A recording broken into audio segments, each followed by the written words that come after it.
Y yo, antes de deciros lo que entendemos por enfermedad o cómo podemos definir la enfermedad para aportar un poquito más de conocimiento a los que tenemos hasta ahora de forma tradicional, me gustaría deciros primero lo que no es la enfermedad. Porque la enfermedad tenemos que tener claro que no es un castigo, ni una mala suerte, ni una casualidad, ni algo que aparece no se sabe de dónde y que no tenemos nada que ver en ello. Y cuando digo un castigo, pensáis, bueno, esta mujer que dice, nadie piensa que es un castigo. Pero sin embargo, si nos escuchamos a nosotros mismos vais a ver que sí. ¿Cuántas veces una persona se pone enferma y comenta, doctora, es que yo no me merecía esto? Lo escuchamos muchas veces y lo decimos nosotros, ¿no?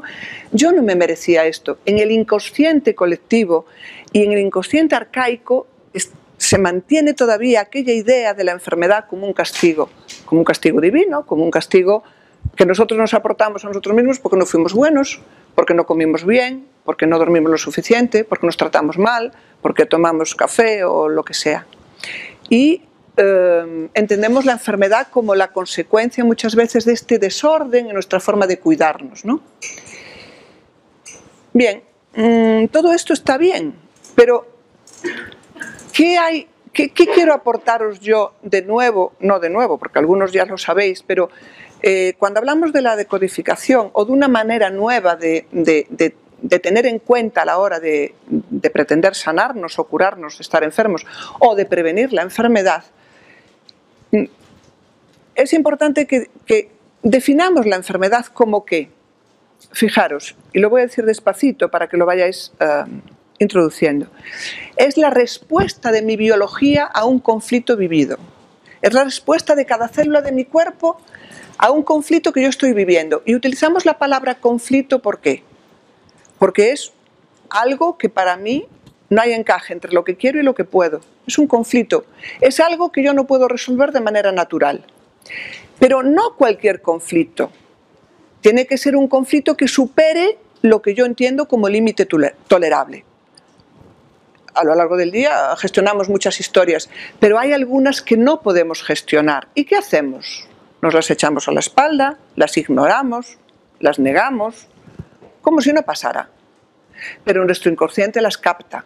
Y luego, cuando llegamos a un determinado nivel, a un determinado límite, las somatiza y las fija en el cuerpo.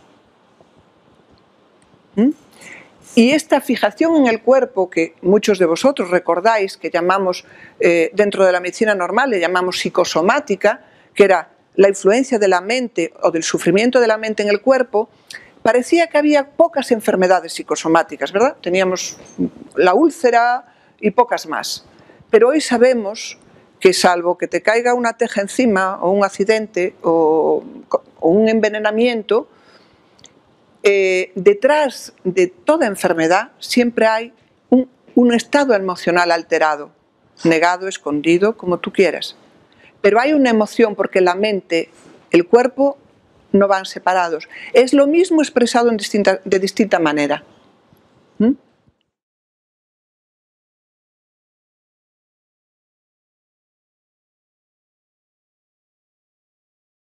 Si yo quiero entender de lo que hablamos, ¿qué es lo primero que necesito saber? Es lo que nosotros llamamos los códigos de la enfermedad. Es decir, ¿qué me quiere a mí decir la enfermedad? ¿Qué me dice a mí el hecho de que me duela la rodilla? O que me duela el estómago, o que vomito, o que tengo problema en este hombro. ¿Qué me quiere decir a mí? Y eso le llamamos códigos, como los códigos de la circulación, es una simbología. Y eso hoy lo conocemos, está estudiado, está demostrado biológicamente. Y insisto en la palabra biológicamente porque yo os estoy hablando de esto, no estoy hablando de nada mental. Yo estoy hablando del lenguaje de nuestra biología. Todo lo que os hablo tiene que ver con mi sistema celular. Es un lenguaje biológico que responde a estados emocionales, pero es un lenguaje biológico de mi cuerpo, de mi físico. Conocer el lenguaje de nuestro cuerpo es algo que tenemos ahora posibilidad de hacer. Y yo creo que todos debemos hacerlo. Una cosa es que para luego resolver el conflicto o para luego ser capaz de ver lo que hay detrás de esto o para cambiar la información necesitamos ya un profesional. Pero si yo sé que a mi niño le duele la barriga, sé lo que significa el dolor de barriga o el dolor de rodilla, y el niño, y sobre todo los niños, lo sabéis, que hablan más por el cuerpo que por la palabra, porque aún no tienen cierto desarrollo, yo tengo mucho adelantado. O mi marido, o mi hijo, o yo misma, que de repente mi rodilla me duele, y digo, caray, parece que estoy viviendo un proceso que no quiero obedecer y me veo obligado a obedecer.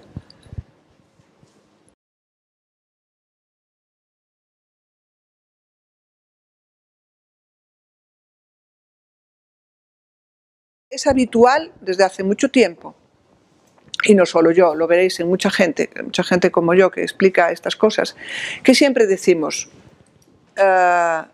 somos los únicos responsables de nuestra enfermedad. Y algunas veces, para algunas personas dice, bueno, esto es una tontería. Yo creo que hoy, después de lo que hablamos, lo podéis entender bien. Porque fijaos que no decimos culpables, no somos culpables, porque nosotros conscientemente no queremos enfermar. Pero decimos responsables, ¿por qué? Porque siempre la enfermedad es una consecuencia de una causa anterior. Y ahora sabéis dónde está la causa. En algo que a mí se me ha pasado de manera inconsciente, pero que está ahí. Yo puedo buscar la causa de mi enfermedad. Entonces, por eso puedo decir que yo soy el responsable de mi enfermedad. No culpable, no culpable, porque yo no lo elijo conscientemente, no soy tan tonta, todos los seres humanos tenemos inteligencia, pero sí responsable, porque solamente tiene que ver conmigo. Entonces, cuando entendemos esto, ya aquello de una mala suerte, una casualidad, no. Sé que está en mí, que lo tengo que buscar, sí. Y que cuando tengo una enfermedad como un catarro, la cosa está fácil y rápida, sí. Y si tengo un cáncer, tengo que buscar muchísimo más y voy a encontrar muchísimos más condicionantes, sí. Y que puedo tener varios, un desencadenante en el momento presente, otro también de mi madre, otro en el transgeneracional. En una enfermedad grave tenemos muchas cosas y hay que trabajarlas todas ellas. Pero puedo acceder y puedo contribuir a mi salud. Y termino diciéndos eso. Somos responsables de nuestra enfermedad, pero es maravilloso serlo.